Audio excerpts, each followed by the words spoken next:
Good afternoon, ladies and gentlemen, and welcome to another episode of the Daily Friend Wrap. I'm your host, Nicholas Lorimer, today joined by Michael Morris. Let's get into our first news story of the day, and this comes from a parliamentary question asked by the DA about malnutrition in South Africa. This is an issue that we've talked about a bit on the show recently because the stats are quite horrifying, to say the least.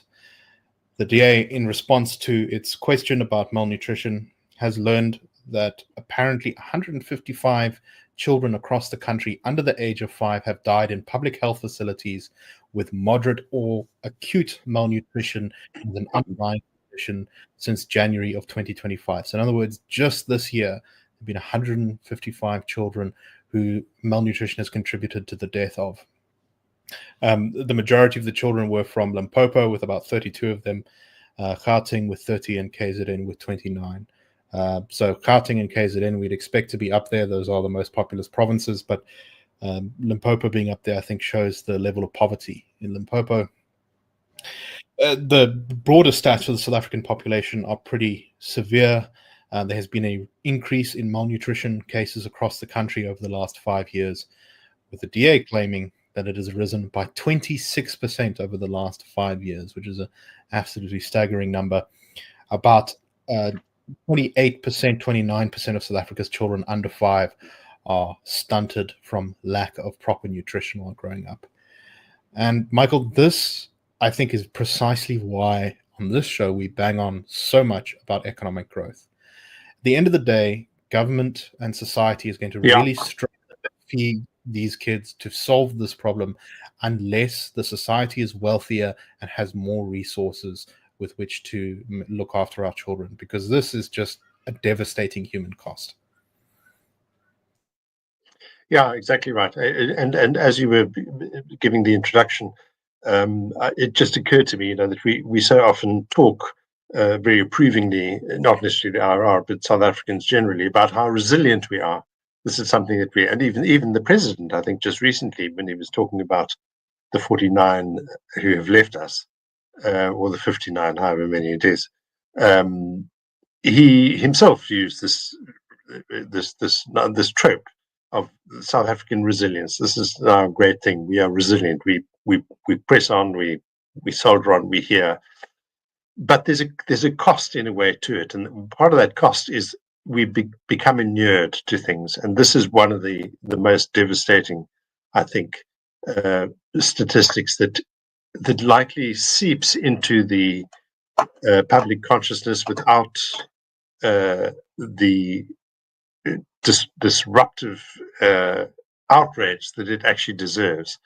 People will read it, and as they read headlines about millions being stolen and things falling apart and so on, and it's a terrible thing that the lives of these young South Africans have been sacrificed in this way, essentially, have been lost in this way, purely as a result of, as you say, the absence of economic dynamism, growth, all the optimism, the hope, the life chances, the ambitions, all of that just slides away where there's no economic budget, no economic growth, no jobs, no investment, no future. People don't have a stake, and children die. I mean, it literally comes down to that. They starve to death. I mean, that is an absolutely horrific thing.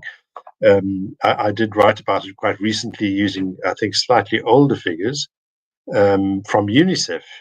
And that was noting that UNICEF calculates that 1.5 million South African children, that's 3 out of every 10, are already stunted and irremediably stunted. There's nothing now that can be done to rescue them from that condition, and it's cognitive development, its developmental potential, and so on. These are kids are not going to be, for instance, Springbok rugby players or stellar students at top universities. They've unfairly been denied these opportunities by this condition that they've been born into. So it's an absolutely horrific thing. Good for the DA for pressing this question. We can't really make, as you say, too much fuss about it. We keep banging on about it, and this is exactly what we need to do. Without proper interventions now, policy change, new ways of doing things, we are going to continue to exact this terrible toll on our people. So yeah, absolutely awful. And I think the temptation will be, and I think you can see it in the DA statement on this, is that sort of there needs to be an intervention now. The government needs to go in and it needs to, come up with a plan to feed kids and to prevent this stuff. And I think in the short term, there's definitely a lot of room for that, right? Feeding schemes, having ways of getting kids to eat at school, stuff like that. That's all good. But at the end of the day, unless you make those fundamental structural changes to the society, you can have all the feeding schemes you want in the world. You will never solve this problem, and that, I think, is the true lesson from this horrible, horrible statistic. Yeah, I think that's absolutely right. Charity is wonderful. Philanthropy is essential, but that too, becomes part of our resilience. This is something that we take on, and it becomes part of what we assume to be the necessary condition. It's not. It's we're doing it because we're living with a crisis, and we're getting used to living with a crisis, and we shouldn't. We've simply got to say enough. We're going to do things differently. Fortunately, I mean, we had Herman Pretorius giving his webinar today, and he's on the second report based on our recent polling in March, April, showing actually that the bulk of South Africans are with us. They also think that the kind of the policy trajectories that we've had up to now are not working. They don't support it. They don't agree with using race as a proxy for anything at all. They want to see merits being applied for jobs. They want things to be run properly. They want economic growth. They want jobs must be the top national priority, not all the other historical grievance obsessions that the ANC might have, and so on. It's that's where the country is. So hopefully we are going to see some decisive changes. And we will talk a little bit more about those findings, I think, tomorrow on the show. But I agree completely, is that South Africans do recognize the priority here, which is jobs, because they know that that's the only way out of poverty. People do like getting grants, but at the end of the day, everyone knows that you can't make a better life on a grant, but you can make a better life on a job. And it's about time that the government, I think, got with the program and started really prioritizing economic growth rather than all of the other nonsense that it gets involved in. Okay, let's move on to our next story. There have been some concerning incidents in Cape Town, in particular, of murders around courts. On Monday, a 25-year-old woman was shot dead outside the Blue Downs Magistrate Court in Cape Town. She was an alleged drug dealer and was going to be appearing in court on drug-related charges before she was assassinated. It seems in the court's parking lot, an unidentified gunman opened fire on her vehicle, killing her instantly. The implication, of course, seems to be from the speculation here from the police, seems to be that someone wanted to stop her from testifying. Presumably, she might have spilled the beans on other people involved in that drug operation. And this is not the only high-profile or very public murder of someone around a court that we've had recently. Just a month ago, a taxi boss was shot dead inside the Wynberg Magistrates Court while attending a hearing on his own case. Presumably maybe a rival taxi gang or possibly someone inside this organization who wanted to silence him. So, Michael, this, I think, is a really concerning sign of how the kind of strength of organized crime in South Africa has gotten much worse over the last couple of years. And this is a really big problem because, when you have high levels of crime, better policing, you can actually start to turn that ship around. Organized crime is a much more difficult beast to deal with. And that, I think, it will stay with us even if we begin to improve our economic condition. And that's why I think it's urgently necessary for us to begin reforming the police service. Yeah, I think that's exactly right. Just on a side note, apologies to listeners. My Scottish dog entirely agreed with what we were saying there. I hope it wasn't too much of a disruption. But yeah, I mean, how, isn't it? It's particularly, it's grimly symbolic in a way that in 2 months we've had two murders right at the very nexus of law and order and justice, right in the courts. The one in the parking area outside, person who's about to appear, the other right inside a courtroom. Intervention is a word that crops up often in the South African debate, and I mean this is a kind of grim intervention that we do see more often than is comfortable in South Africa at the behest of, as you say, organized crime, people who have a huge often multi-million rand vested interest in one or another aspect of the underworld, and who appear to believe they can act with impunity, or just order their subordinates, their kind of subaltern forces, if you like, into the field to do whatever needs to be done. And it's an entire sort of kind of criminal economy, really, that is just functioning. It's got to be broken if we are going to live in a society that is safer and fairer and just. That's just not going to happen without our actually finding ways to tackle this. And policing is where it's got to start. It's got to start with people knowing that they can't simply intervene, exercise these interventions with such impunity. I think the first step is probably to begin decentralizing the police force to give power to some of the provinces. But the second step is, I think, to create units to root out organized crime that has unfortunately infiltrated many levels of the police service. And it's only once you restore trust in the cops, when the cops are able to, for example, take a case down seriously and people feel like they've been heard and respected, to follow up on leads, to do those sort of basic activities of police work, that I think South Africans will begin to treat the cops better, trust them more, and at that point you'll see the entire system begin to change. But that requires merit-based management. You can't have political connections or race or whatever other thing, seniority, whatever, determining who gets appointed to what in the cops. You can't have focus on flashy raids where you round up a bunch of people and then don't actually collect proper evidence or something like that. You need to do the day-to-day boring stuff of police work, I think, if you really want to start turning the system around. That's really what our management needs. Currently, we see so much publicity policing and not a lot of day-to-day policing.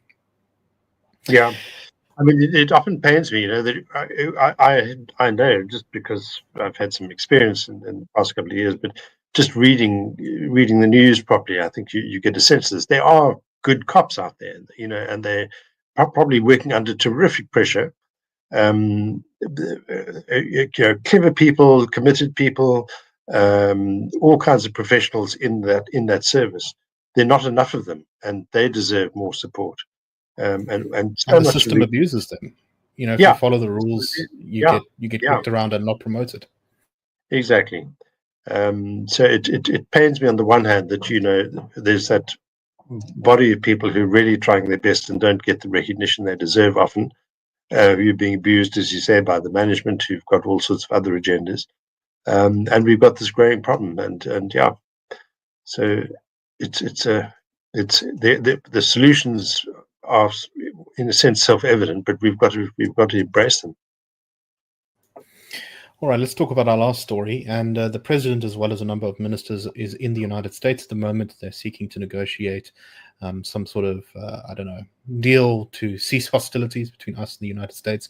Not literal, shooting hostilities, but the sort of the tariffs and the all the other things that have been going on.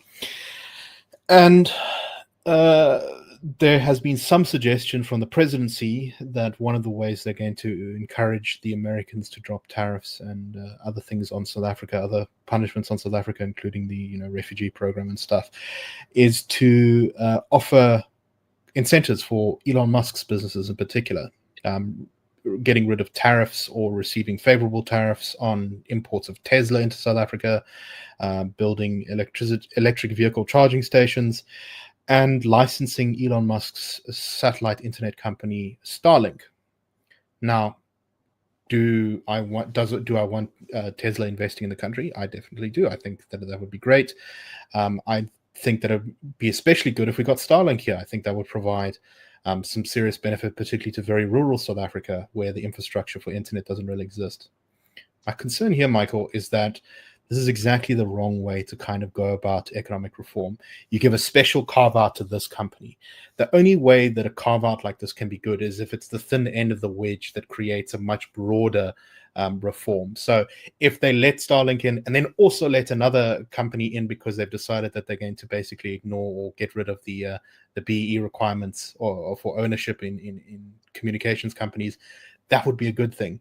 But if it stops just here, if you only let in Starlink because it's connected to the American president, then that's exactly the wrong way to do it. That's kind of crony capitalism stuff, and we should be pushing for broader reform, not special carve-outs.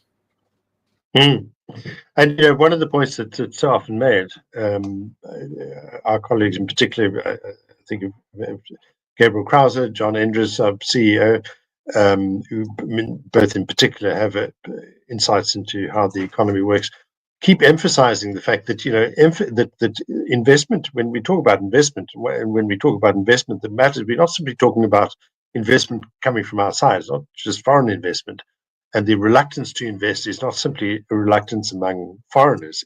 It's domestic investment, which runs to hundreds of billions of rands.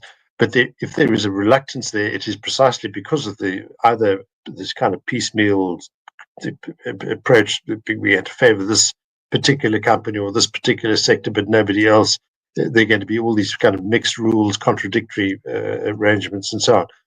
That reluctance arises from a simple absence of a basic trust in the entire process. And there's potentially hundreds of billions of rands worth of investment that isn't happening because everybody's just being that much more cautious, and wisely so, because they can't quite bring themselves to trust the environment. So I think this is exactly right. It's important as it is. We've got to send these messages to big American investors or investors elsewhere in the world, Europe and Britain and so on. But it's every bit as more important that new regime, if you like, of investment procedures is universal, is understood, is plain, is easily explained, and is trusted by the whole range of investors. That's really what's going to turn our economy around, and in fact make us a credible and respected partner in US relations. That's where it's got to start. So very important point, I think. Good stuff. All right. We hope you found the show interesting. We will see you tomorrow on the Daily Friend Show. And that's all right. The Daily Friend Show and the Daily Friend are a project of the Institute of Race Relations, the IRR. The IRR is a think tank which was founded in 1929 to study race relations in South Africa and works to change government policy to improve race relations through non-racialism and to ensure the prosperity of all South Africans. If you like our work and would like to support us, please go to irr.org.za and click Support the IRR. Or you can go to thedailyfriend.co.za and click the Fund Us button.